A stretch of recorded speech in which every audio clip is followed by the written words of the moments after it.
एक बार की बात है, एक जंगल से बारात जा रही थी। सारे बाराती बहुत खुश थे और नाच गा रहे थे। तभी दूल्हे को जोर से टॉयलेट आता है और वो अपने मामा गजोधर के पास जाता है। अरे गजोधर मामा, अब नाचना बंद भी करिए और मेरी बात सुनिए। हाँ हाँ, बोल मेरे भांजे, आज तेरा दिन है। जो भी तू बोलेगा हम सब सुनेंगे। आज का राजा तू है, तू। गजोधर की बात सुनकर दूल्हे को गुस्सा आ जाता है और वो गजोधर से बोलता है, अब मामा ज्यादा कहानी मत बताओ, हमें बहुत जोर से टॉयलेट आ रहा है। कहाँ करें, जल्दी से बताओ। अब भांजे, तुम जेब में तो करोगे नहीं। अरे कहीं कोने में जाकर हल्के हो जाओ, हम तुम्हारा यही इंतजार कर रहे हैं। तभी एक बाराती वहाँ आता है और उन दोनों से कहता है, अरे तुम दोनों मामा भांजे यहाँ क्या बातें कर रहे हो? हाँ? ये जंगल बहुत ही खतरनाक है, यहाँ से जल्दी निकल लेते हैं, कहीं हम लोग किसी मुसीबत में ना पड़ जाएं। बाराती की बात सुनकर गजोधर हंसते हुए कहता है, भैया, अब सबका तो पता नहीं कि कौन मुसीबत में पड़ेगा। हाँ, लेकिन कल से मेरा भांजा मुसीबत जरूर अपने घर ला रहा है। फिर गजोधर बारात को वहीं रुकवा देता है और दूल्हा झाड़ियों के पीछे टॉयलेट करने चला जाता है। ये मामा भी ना एक नंबर का कार्टून है, सबके आगे चालू हो जाता है। एक काम करता हूँ, थोड़ा दूर जाकर हल्का होता हूँ, नहीं तो ये मामा यहाँ भी आ जाएगा। ऐसा कहकर दूल्हा बारात से थोड़ी दूर जाकर टॉयलेट करने लगता है। दूल्हा टॉयलेट कर ही रहा होता है कि तभी झाड़ियों में जोर से हलचल होती है। अरे ये कैसा शोर है? लगता है झाड़ियों के पीछे कोई है, मुझे देखना होगा। ऐसा कहकर दूल्हा झाड़ियों की तरफ जाता है। तभी उसे उसी दिशा से पायल के छनकने की आवाज आती है, जिसे सुनकर दूल्हा सोच में पड़ जाता है। अरे ये पायल की आवाज कैसे आ रही है इतनी रात को, वो भी इतने घने जंगल में? लगता है कहीं मामा मेरा मजाक तो नहीं बना रहा है। फिर दूल्हा उसी दिशा में आगे बढ़ने लगता है और थोड़ा आगे जाने पर उसे एक औरत दिखाई देती है जो दुल्हन के कपड़े पहने हुए थी और वो आगे की ओर चलती जा रही थी। अरे लगता है ये तो कोई दुल्हन है, ये इतनी रात में कहाँ जा रही है? ऐसा कहकर दूल्हा उस औरत को पीछे से आवाज लगाता है, अजी सुनिए, आप इतनी रात को इस जंगल में क्या कर रही हैं? ये जंगल बहुत घना है और जंगली जानवर भी बहुत हैं यहाँ। दूल्हे की आवाज सुनकर वो दुल्हन पलटती है। दुल्हन को देखकर दूल्हे की चीख निकल जाती है, क्योंकि दुल्हन का सर उसके धड़ से अलग होता है और उसने अपने सर को हाथ में पकड़ा होता है। अरे मर गया रे, ये तो कोई सरकटी चुड़ैल लगती है। भाग ले बेटा राजेश, नहीं तो आज ये तुझे मार ही डालेगी। लेकिन जैसे ही दूल्हा भागने की कोशिश करता है, वो चुड़ैल अपने दूसरे हाथ को बढ़ाकर दूल्हे को पकड़ लेती है और बोलती है, अरे मेरे राजा, मुझे छोड़कर कहाँ भाग रहे हो तुम ही तो मेरे दूल्हे हो। देखो, मैं दुल्हन के कपड़ों में कब से तुम्हारा इंतजार कर रही हूँ। दुल्हन की बात सुनकर दूल्हा बोलता है, अरे मेरी माँ, मैं तेरा दूल्हा नहीं हूँ, बल्कि मैं किसी का भी दूल्हा नहीं बनूंगा, मुझे जाने दो एक बार। उधर दूल्हे का मामा गजोधर उसका इंतजार कर रहा होता है। अरे इतनी देर हो गई, अब तक ही राजेशवा आया नहीं। लगता है शादी के नाम से पेट खराब हो गया है जनाब का। लेकिन काफी देर तक दूल्हे राजेश के न आने पर बाराती और गजोधर दोनों परेशान हो जाते हैं और राजेश को ढूंढने निकल जाते हैं। लेकिन जब काफी देर बाद भी राजेश नहीं मिलता तो एक बाराती बोलता है, गजोधर चाचा, लगता है कि राजेशवा यहाँ से भाग गया है, अभी तो मिल नहीं रहा। हाँ, लगता है इसका कोई टक्कर चल रहा है पहले से। हाँ, चुप करो, तुम लोगों को मौका चाहिए बस अफवाह फैलाने का। मेरा राजेश बहुत ही अच्छा लड़का है, समझे? वो कुछ गलत नहीं कर सकता है। काफी देर ढूंढने के बाद भी बारातियों को दूल्हे का पता नहीं चलता तो वापस उसी जगह पर आ जाते हैं और वापस गांव की तरफ चलने लगते हैं। लेकिन तभी वहाँ वही तुम्हारा दूल्हा अब तुम्हें कभी नहीं मिलेगा, मैंने उसे मार दिया है। और अब तुम सबकी बारी है। ऐसा कहकर वो सरकटी चुड़ैल एक एक करके सारे बारातियों को मार डालती है। इस भागम भाग में गजोधर वहीं बेहोश होकर गिर जाता है और चुड़ैल उसे मरा हुआ जानकर छोड़ देती है। अगली सुबह जब गजोधर को होश आता है, इस मनहूस चुड़ैल ने सबको मार डाला और मेरे प्यारे भांजे को भी। मुझे चलकर इस बारे में गांव में बताना चाहिए। फिर गजोधर गांव में चलकर गांव वालों को रात में हुई सारी घटना बताता है, जिसे सुनकर गांव वाले भी बहुत घबरा जाते हैं और उस जंगल में ना जाने का निर्णय लेते हैं। इस घटना को कई साल बीत जाते हैं और फिर से रात में उसी जंगल से एक बारात जा रही होती है। कई दिनों बाद इस जंगल से कोई बारात जा रही है। मुझे फिर से कई दिनों बाद इतने बारातियों को देखने का मौका मिलेगा। तभी वहाँ सरकटी दुल्हन आ जाती है और दूल्हे से बोलती है, देखो ना, मैं कब से दुल्हन के रूप में तुम्हारा इंतजार कर रही हूँ। दुल्हन की बात सुनकर दूल्हा और बाराती भागने लगते हैं। अरे भागो रे भागो, ये तो वही सरकटी चुड़ैल है जो पूरी बारात को मार डालती है। भागो रे भागो, अपनी अपनी जान बचाकर भागो। लेकिन चुड़ैल एक एक कर सबको मार डालती है। अगली सुबह गांव वालों को बारातियों की लाशें वहां पड़ी हुई दिखती हैं। गांव वाले बहुत घबरा जाते हैं और प्रधान के पास जाते हैं और उनकी बात सुनकर प्रधान बोलता है, देखो भाइयों, ये तो चुड़ैल का मामला है और मैं इसमें क्या कर सकता हूँ। कोई बड़ा तांत्रिक अगर किसी की नजर में है तो उसे बुला कर लाए। हाँ जी। फिर गांव का ही एक आदमी जिसका नाम बनता होता है, वो एक तांत्रिक बाबा को लेकर आता है। बाबा को देख प्रधान बाबा से बोलते हैं, बाबा बाबा कुछ करिए, हमारे गांव पर विपदा आ गई है। एक सरकटी चुड़ैल हमें परेशान कर रही है। प्रधान की बात सुनकर बाबा कुछ देर ध्यान लगाकर बैठ जाते हैं और फिर आंखें खोलकर बोलते हैं, ये चुड़ैल बहुत ही शक्तिशाली है। इसे पकड़कर ही इसके बारे में कुछ पता लगाया जा सकता है। ऐसे कुछ भी नहीं पता चल रहा। इसे हम सिर्फ छल से ही पकड़ सकते हैं। तभी वहाँ गजोधर आ जाता है और बाबा से बोलता है, बाबा, मैं आपके साथ चलने को तैयार हूँ। मैंने उस चुड़ैल को पहले भी देखा है। बस आप बताओ क्या करना है। फिर तांत्रिक और गांव वाले मिलकर चुड़ैल को पकड़ने की योजना बनाते हैं और योजना के अनुसार गजोधर को दूल्हा बनाकर उसी जंगल से रात को बारात लेकर जाते हैं। जैसे ही बारातियों से भरी बस जंगल के भीतर पहुंचती है, बस खराब हो जाती है। फिर गजोधर बस से नीचे उतर जाता है और थोड़ी देर में दुल्हन वहां आ जाती है। उसके हाथ में उसका सर होता है और वो बोलती है, तुम आ गए मेरे दूल्हे राजा। देखो, मैं कब से तुम्हारा इंतजार कर रही थी। मैं भी तो मेरी दुल्हन तुम्हें कब से ढूंढ रहा था। आज मिली हो तुम मुझको। आओ आओ मेरे पास आओ। सरकटी दुल्हन गजोधर की तरफ बढ़ने लगती है, लेकिन तभी गांव वाले दुल्हन के ऊपर जाल डाल देते हैं। दुल्हन जाल में फंस जाती है। मेरे साथ धोखा, मैं तुम सबकी जान ले लूंगी।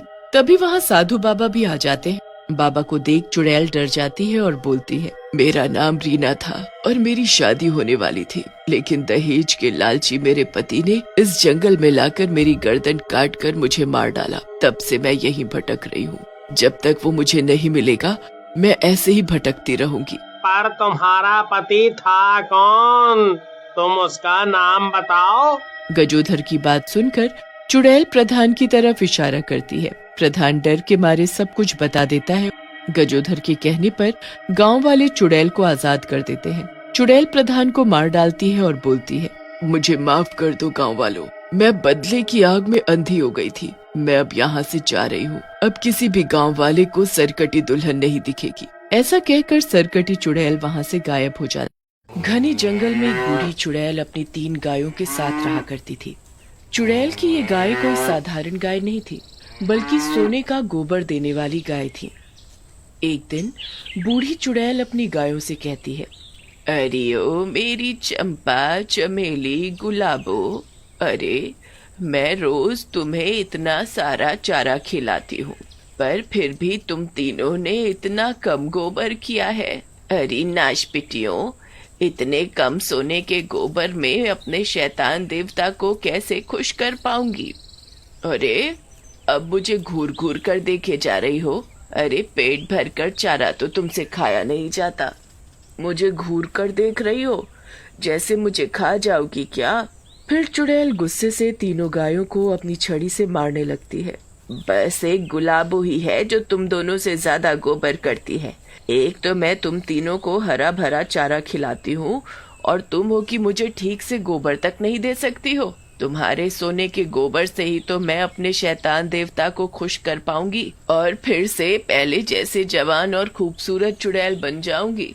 हाँ। फिर अगले दिन सुबह सुबह तीनों गाय सोने का गोबर करती हैं, तो चुड़ैल जल्दी से गायों का गोबर इकट्ठा करके अपनी गुफा के अंदर ले जाती है और अपने शैतान देवता को पुकारते हुए बोलती है, ओ मेरे शैतान देवता, ये सोने का गोबर स्वीकार करे और मुझे इस दुनिया की सबसे ताकतवर और जवान चुड़ैल बना दे। स्वीकार करे मेरे शैतान देवता, स्वीकार करे। फिर इस तरह से बूढ़ी चुड़ैल रोज अपनी गायों का सोने का गोबर इकट्ठा करके अपने शैतान देवता को चढ़ा दिया करती, ताकि वो एक जवान और ताकतवर चुड़ैल बन सके। एक दिन जब चुड़ैल की गाय चारा खा रही होती है, तो चुड़ैल उनसे बोलती है, कुछ दिनों बाद मावस की काली रात है, इसलिए तुम तीनों पेट भरकर चारा खाओ, ताकि तुम ज्यादा से ज्यादा सोने का गोबर करो और मैं उस गोबर से अपनी काली शक्तियों को बढ़ाने की पूजा शुरू कर सकूं। ऐसा बोलकर चुड़ैल एक पेड़ के नीचे जाकर आराम करने लगती है और कुछ ही देर में उसकी आंख लग जाती है। तभी उसकी एक गाय चुड़ैल की नींद का फायदा उठाकर वहां से भाग जाती है और भागते हुए एक गड्ढे में गिर जाती है। तभी उस रास्ते से एक पंडित जी गुजर रहे होते हैं कि उन्हें गाय के कराहने की आवाज आने लगती है और वो गाय के पास जाकर बोलते हैं, हरे कृष्णा, हरे कृष्णा। हे भगवान, ये बेचारी गैया यहाँ इस गड्ढे में, और लगता है इसके पैर में भी चोट आई है। ऐसा बोलकर पंडित जी उस गाय को गड्ढे से बाहर निकालते हैं और अपने साथ अपने घर ले जाते हैं। अरे गौ माता, आपको मुझसे डरने की कतई जरूरत नहीं है। ये देखो, मैं आपके पैर की चोट के लिए हल्दी का लेप लाया हूँ, जिसे लगाते ही आपकी चोट पल भर में ठीक हो जाएगी। हे भगवान, अरे पतिदेव, इस गाय को कहाँ से उठा लाए? एक तो पहले से ही घर की हालत बुरी है, ऊपर से आप इसे न जाने कहाँ से ले आए हो। ओहो पत्नी जी, ये कैसी बातें करती हो? जरा देखो तो, बेचारी के पैर में कितनी चोट लगी हुई है। गाय ढूंढते ढूंढते मुझे सुबह से रात हो गई और अब कुछ ही देर में फिर से सुबह भी हो जाएगी। ना जाने कहाँ छुप गई है मेरी गुलाबो। तभी चुड़ैल की नजर अपनी गाय पर पड़ती है और जैसे ही चुड़ैल अपनी गाय को अपने साथ ले जाने के लिए उसके गले से बंधी रस्सी पकड़कर खींचने लगती है, तो गाय शोर मचाना शुरू कर देती है। अरे कमबख्त मारी, चुप हो जा, नहीं तो किसी ने मुझे देख लिया तो मुश्किल हो जाएगी। हाँ। गाय के चिल्लाने की आवाज सुनते ही पंडित जी अपने कमरे से बाहर आते हैं। पंडित जी को आता देख चुड़ैल वहां से भाग जाती है और दूर जाकर बोलती है, ये गाय की बच्ची मेरे साथ नहीं आई तो कोई बात नहीं, वैसे भी मुझे इस गाय की नहीं, इसके सोने के गोबर की ज्यादा जरूरत है। मैं सुबह होने से पहले ही इसका सारा गोबर चुरा कर ले आऊंगी। हाँ। फिर जैसे ही सुबह होने वाली होती है, चुड़ैल गाय के पास पहुंच जाती है और जैसे ही गाय ढेर सारा सोने का गोबर करती है, चुड़ैल वो सारा सोने का गोबर इकट्ठा करके अपनी गुफा में ले आती है। फिर चुड़ैल रोज ऐसा ही करती। जैसे ही गाय सुबह सुबह सोने का गोबर करती, चुड़ैल तुरंत उसका गोबर चुरा कर अपनी गुफा में रख देती। ये गैया चारा तो रोज खाती है, पर गोबर क्यों नहीं करती है? आखिर बात क्या है? जब से ये गाय यहाँ आई है, एक भी बार इसने गोबर नहीं किया है। अजी मैं भी आपसे यही कहने वाली थी कि इस गाय ने 3 दिनों से गोबर नहीं किया है। कहीं ऐसा तो नहीं कि ये गाय बीमार हो इसलिए गोबर नहीं कर पा रही हो? नहीं नहीं धर्म पत्नी जी, बात तो कुछ और ही है। फिर पंडित जी सोचते हुए बोलते हैं, आखिर माजरा क्या है? ये गाय अगर गोबर करती भी है तो गोबर जाता कहाँ है? ये तो मुझे पता लगाना ही होगा। फिर पंडित जी दूर से गाय पर नजर रखते हैं कि गाय गोबर करती है या नहीं। कुछ देर में सुबह होने वाली होती है और तभी गाय सोने का गोबर करती है। जैसे ही गाय गोबर करती है, चुड़ैल तुरंत सोने का गोबर चुराकर वहां से भाग जाती है। हे मेरे भगवान, ये क्या था? अरे ये गाय तो सोने का गोबर देती है और चुड़ैल इस गाय का सोने का गोबर चुरा कर यहाँ से भाग जाती है। तभी मैं कहूँ कि आखिर गोबर गया तो गया कहाँ? अब तो इस चुड़ैल का कुछ ना कुछ करना ही होगा, नहीं तो ये चुड़ैल रोज हमारी गाय का सोने का गोबर चुरा कर ले जाएगी। अजी क्या कहा आपने? सोने का गोबर? अजी ये गाय सच में सोने का गोबर देती है? जरा मैं भी तो देखूं सोने का गोबर। अरे भाग्यवान, इस गाय ने सोने का गोबर तो दिया था, मगर एक चुड़ैल आकर सारा सोने का गोबर चुरा कर भाग गई। अजी ये आप क्या कह रहे हैं? यहाँ एक चुड़ैल आई थी। अजी अब क्या होगा हम दोनों का? अब तो वो चुड़ैल क्या पता हम दोनों को भी खा जाए। हो हो भाग्यवान, तुम भी ना कैसी बातें करती हो। अरे उस चुड़ैल को अगर हमें खाना होता तो कब का खा गई होती, मगर उसने ऐसा नहीं किया। अरे वो तो इस गाय का सोने का गोबर चुरा कर भाग जाती है, पर अब मैं उसे गोबर चुराने नहीं दूंगा।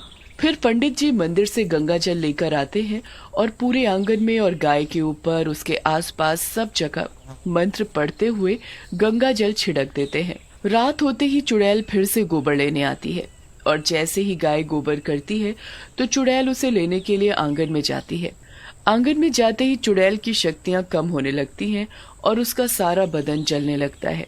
चुड़ैल चिल्लाते हुए बोलती है, अरे मर गई रे, मर गई। अरे ये आंगन में घुसते ही मेरा बदन आग की तरह कैसे जलने लगा।